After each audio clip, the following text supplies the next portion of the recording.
Thank you, everybody. It is an absolute delight to be here. Can you hear me? Pardon? A little louder. I didn't hear it. So my first time in Switzerland, it's been absolutely amazing. And I'm really looking forward to talking about scale. Now, I've not got a paper. I've been thinking about issues of scale. So I'm going to try and think these things aloud now. I've got a few pointers for me to remind me that I was thinking these things a couple of weeks ago. And so hopefully this will last more than 2 minutes. Because I'll think of something along the way. And if I don't, then we've got a lot of question time, which is really good. So when the question of size or scale is raised in relation to contemporary art, the question itself operates on various scales. Scale for me as a young artist, I studied painting in England in the 1980s, was discussed primarily in terms of the size of artworks in relation to either their constituent parts, mark making, or the spaces that they were in. So I remember, I didn't get it. I thought that size was the bit you could measure, and scale was something to do with feelings, because my teachers kept talking about scale and I didn't get it. And then because I didn't get it, my teacher grabbed one of my paintings and took it into another room, a bigger room. So a small studio, big room. And he says, "What do you think of it now?" I said, "It looks too small."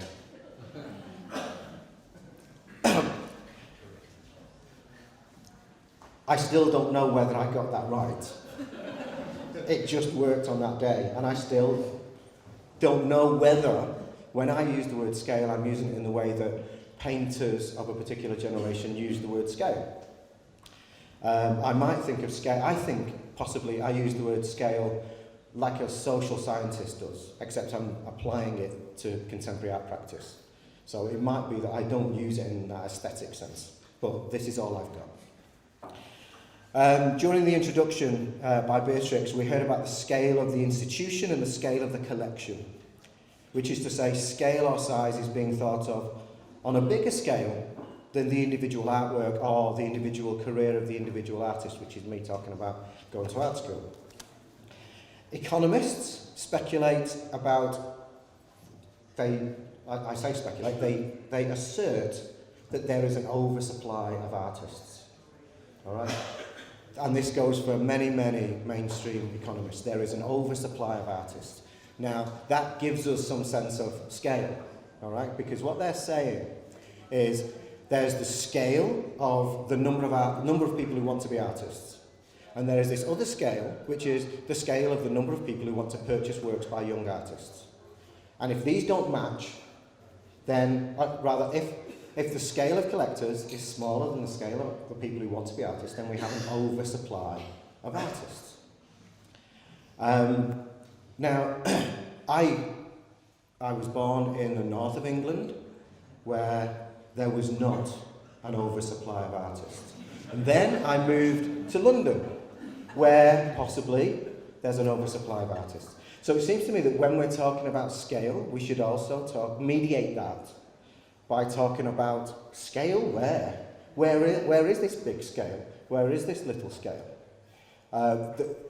We kind of miss the point if we try and think about scale without specifying where it is and its relations to a spatial dynamics in which scale is uneven. All right? And in a sense, that's one way of measuring inequality within a given nation, within a given state, within a given territory, is to do with these changes in scale.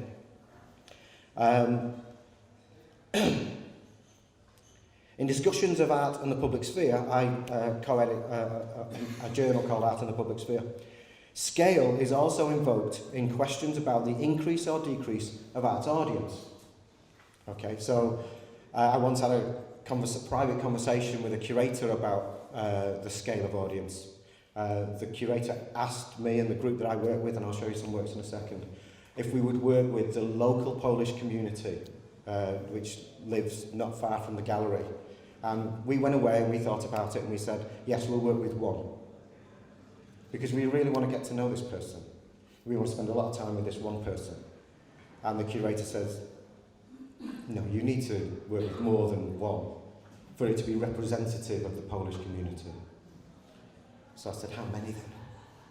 She said, 20? I said, well, surely you should be saying to me 200 or 2,000 or something like that. That might be representative of the Polish community here. And she said, well, we don't have the money for 2,000, so how about 20? Which is another scale. And finally, we hear over and over again about the global size of the art market and art's relation to globalization. So if you think about all of those different scales I've just been talking about, we've been scaling up each time.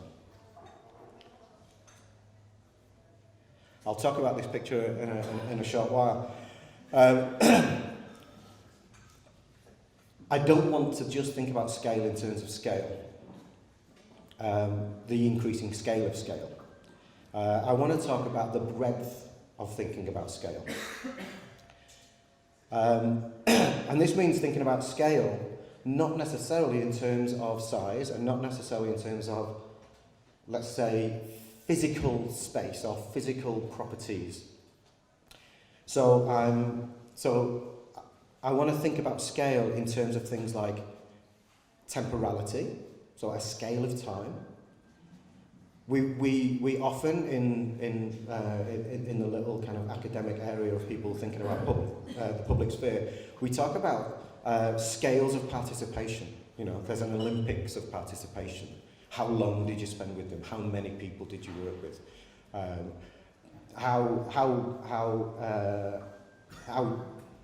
How deep was your engagement? How much did they contribute?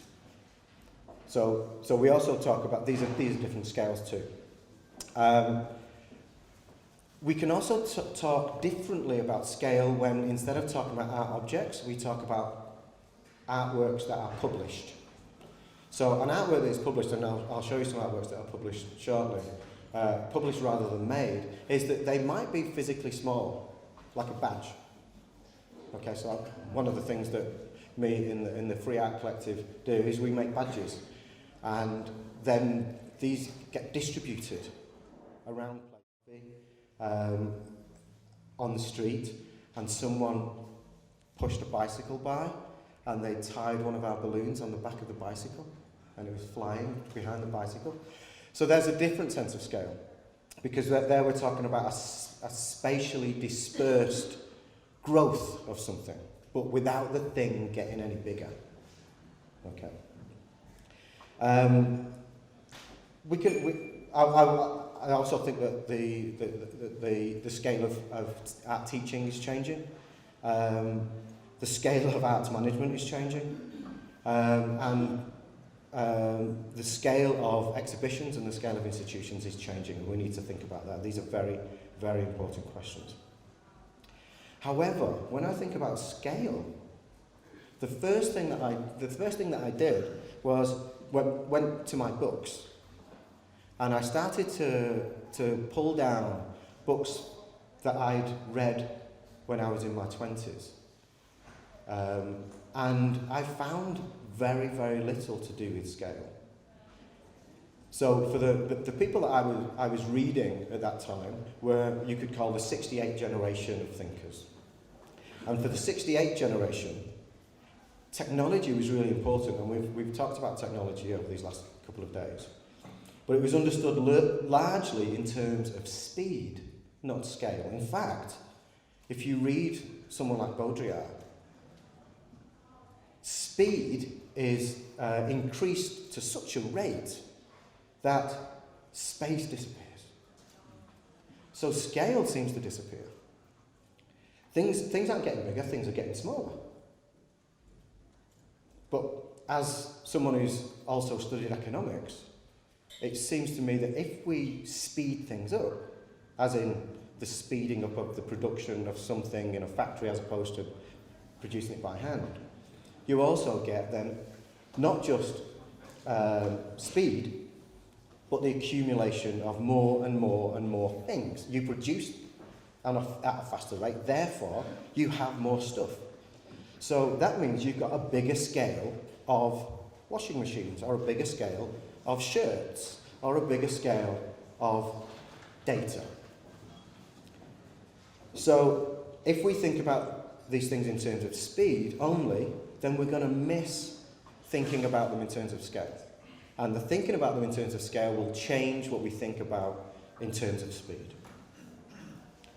So we can still say, and we still do say, that we're living in a virtual world and everything is instant and everything is super fast and so on and so on. But we can also say we live in a world where there is a vast amount of goods, images, texts and ideas that are accumulating on an unprecedented rate. So, I want to talk about art.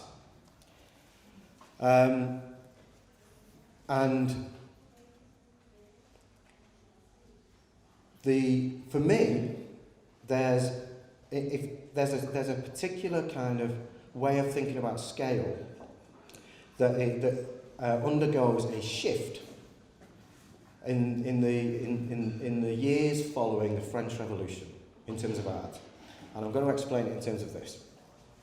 When the Louvre was established, you take private aristocratic collections of artifacts and you put them in a space which was a palace, and now this is a national institution, and they open the doors and they invite everybody to come and see the work for free. The works are the same size. The palace has not grown at all. In terms of size, nothing has changed. But there's now a scale within which art operates. Initially, you might think of it as a national scale. This is a French institution, and French people are going to come to see this. But that's not actually what the Louvre does in terms of changing the scale of these artifacts. Surely there is one way of thinking about it, that the audience has got bigger, because aristocratic collections were very private affairs and not very many people were allowed in to see these works. In fact, there was a movement in England just prior to this where artists were saying we should be allowed to see the artworks. And they weren't allowed to see the artworks. How are you going to get good art if artists are not allowed to see these private collections of artworks? So there was a movement of that. So in terms of the scale of the audience, it goes from being very tiny to, in principle, infinite. Everybody is invited to come and see this. So that's a different scale. And we can express that change of scale in terms of actual numbers, and we can count the numbers of people that go into the gallery, and that would give us some idea of scale. But that's a very crude way of thinking about what's happened. It's not just an increase in the numbers of people that see these works.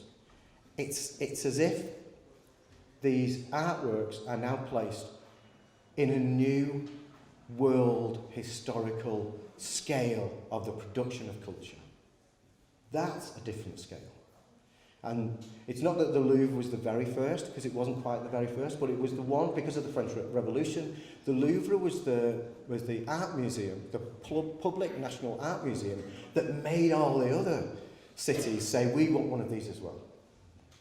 It was the most glamorous national art, public, free art museum of its day. And that's why it spread. So then this spread, so by, I'm doing this from memory, by 1825, every European capital had a national, free, public art museum. That's another question of scale. Okay, and the Louvre inspired that spread. But also what happened was that art was now addressing the public. That is thinking about on a different scale. If you were going to characterise what art addressed prior to the invention of the National Public Art Museum, it addressed the connoisseur. or possibly a society of connoisseurs, all right, which is a very small group. But the National Art Museum addresses the public. So art is now circulating and being considered within a much bigger scale. Okay, so I'll go now to this picture. This this is about 5-6 years ago. I work with 3 people. Here they are. Two people plus me, so it's 3 altogether. We're called the Free Art Collective, and we were invited to go to Dartington Art College because it was closing down. All right, it was a very small college in a very small town, and but it had a very big reputation. But it was closing down, and so when they asked us to do an artwork to commemorate its end, which was an odd thing to do, although there are lots of commemorations for death and war and all kinds of things, but this felt weird. So what we did was we had meetings with the students that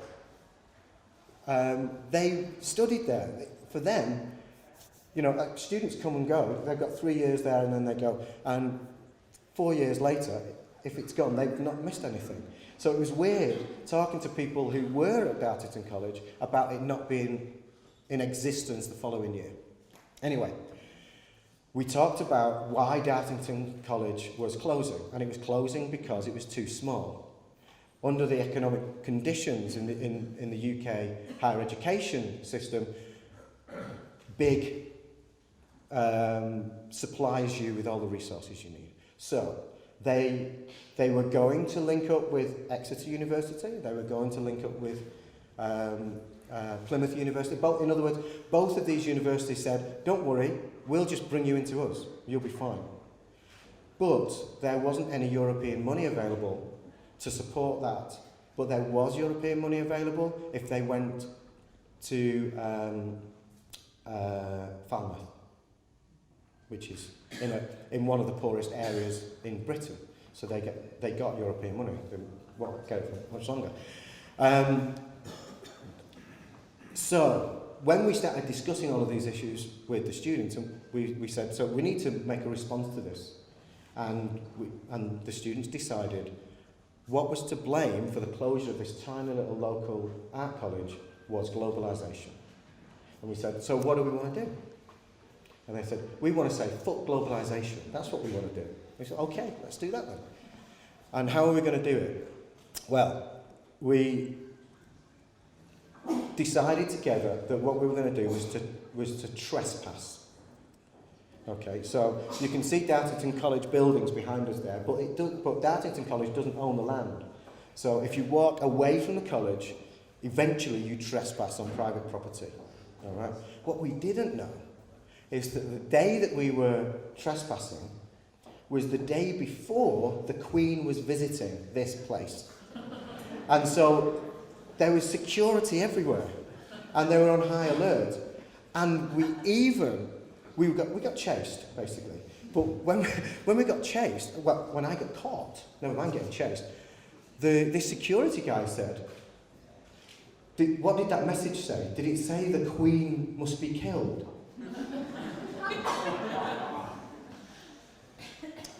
Okay, so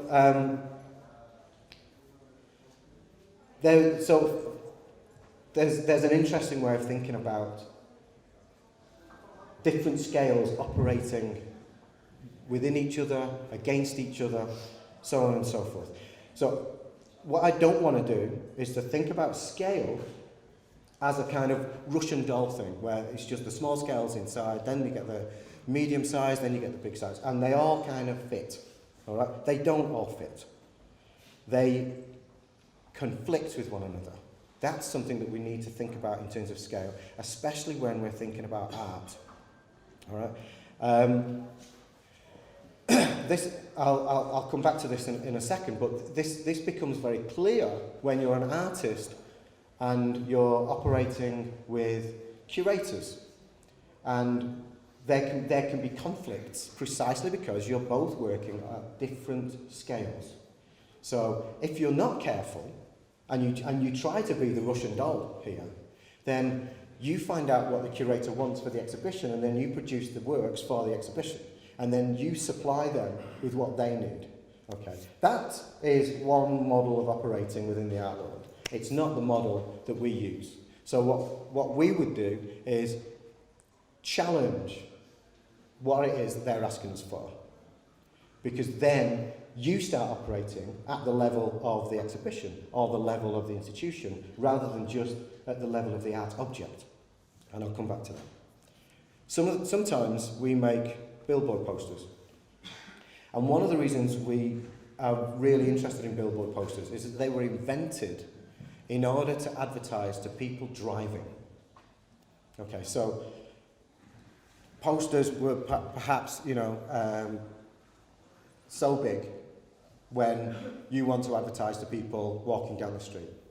Okay, you can have adverts this big if you're advertising to people in a newspaper.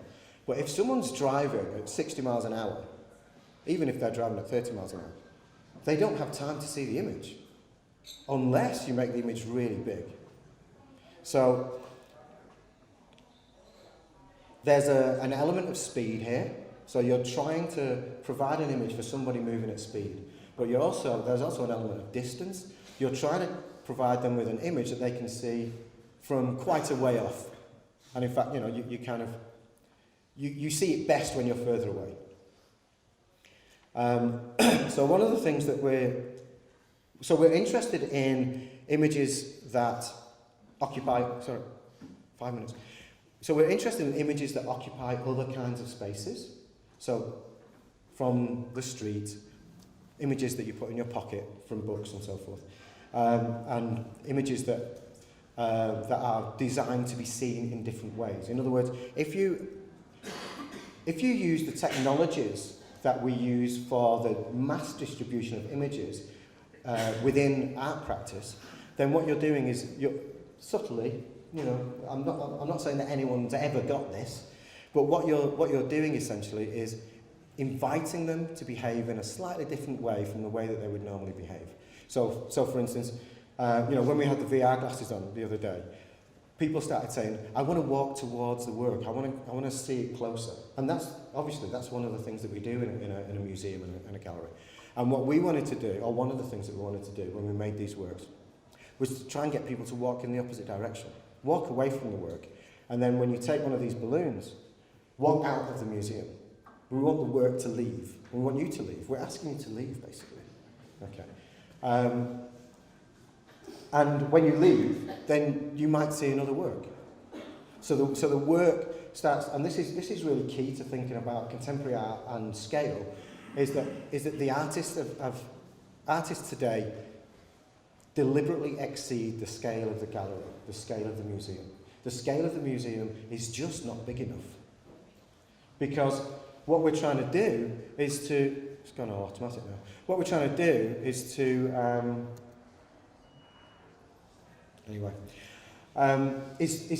is to question the validity of that particular scale. So we've heard the last 2 days about people talking about museums as institutions and whether they're the right place for art and so on and so forth. But for us, it's not about where art should be. It's about a much bigger scale than that. It's how does art operate within these societies, within this world? And so the scale you need to operate on is not to produce works for exhibitions and exhibitions for institutions. You have to look beyond that. The only scale worth having today as an artist is the scale of the world. Now, obviously, the world is an abstraction because it's something that you can't experience as an individual. You can only kind of imagine what it'd be like to encounter the whole world. So we don't do that. So that means that when you go upscale to thinking about these things, you have to do it through real, tangible things. So rather than the blockbusters and the biennales, which operate on the scale of the institution, and just try and, in a sense, bloat the institution, you know, fill it with more people, you know, make it fatter. What we might start thinking about is, for instance, the scale of words. All right. So what we have today in art, but also in art theory, we could say, is the monumentalization of theory, the monumentalization of publishing, the monumentalization of ideas and word production.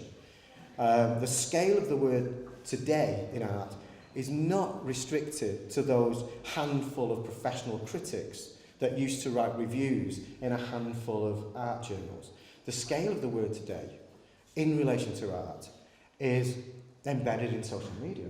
He's faster, he's bigger, he's more bloated, he's more diverse, he's more dispersed right across the globe. So if you start